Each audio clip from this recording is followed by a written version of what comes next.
નમસ્કાર વિદ્યાર્થી મિત્રો, આજે આપણે ટકાવારી શોધવાની રીત ફક્ત એક જ સૂત્રની મદદથી કઈ રીતના આપણે ટકાવારી શોધી શકીએ છીએ એના વિશે માહિતી મેળવશું।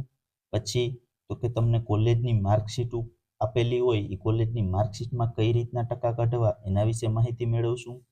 ધોરણ 10 કે 12 ની માર્કશીટ આપી હોય તો એના ઉપરથી કઈ રીતના તમે ટકાવારી કાઢી શકો એના વિશે માહિતી મેળવશું।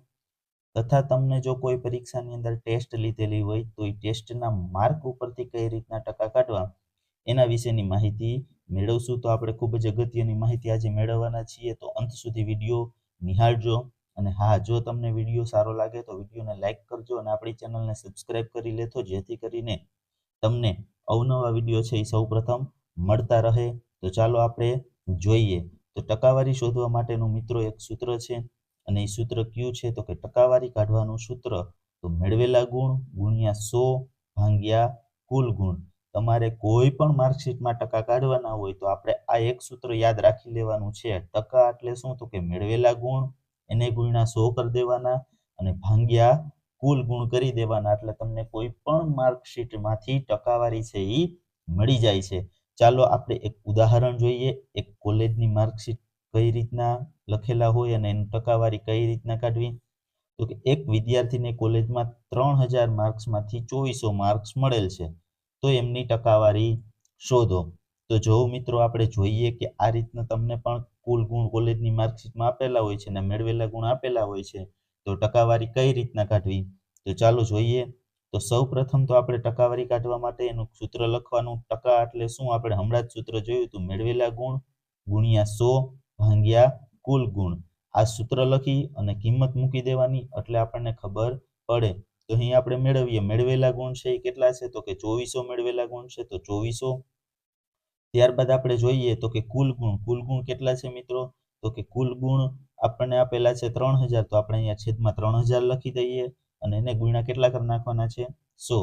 હવે આનો મિત્રો છેદ ઉડાડીએ અથવા ગુણાકાર કરીએ તો જવાબ આવે છે 80%। એટલે કે જો કોઈ કોલેજમાં 3000 માર્ક્સની પરીક્ષા લીધી હોય અને વિદ્યાર્થીને 2400 માર્ક્સ મળેલા હોય તો એને 80% માર્ક્સ મળેલા કહેવાય છે।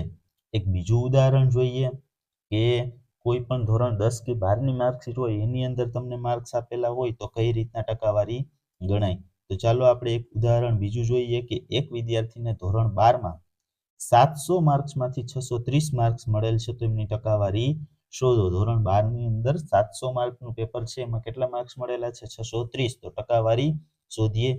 ચાલો જોઈએ આપણે ટકા એટલે શું, સૂત્ર છે મેળવેલા ગુણ ગુણ્યા 100 અને છેદમાં કુલ ગુણ, જે આપણે હમણાં જ સૂત્ર શીખ્યું। એક જ સૂત્રની મદદથી મિત્રો તમે કોઈ પણ પરીક્ષાની ટકાવારી શોધી શકો છો।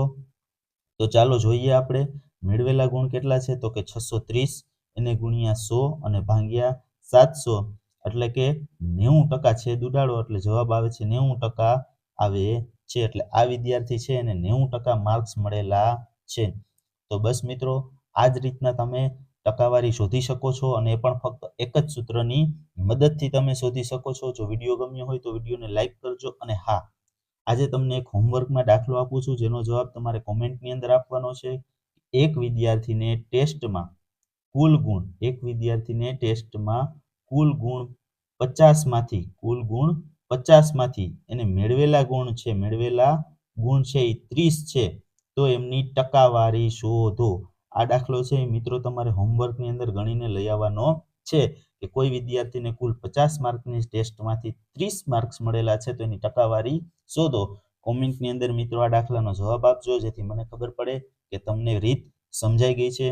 તો આવા જ વિડીયો સાથે, આવી જ માહિતી સાથે ફરી પાછા નવા મળીશું। ત્યાં સુધી જય હિન્દ, વંદે માતરમ, જય ભારત।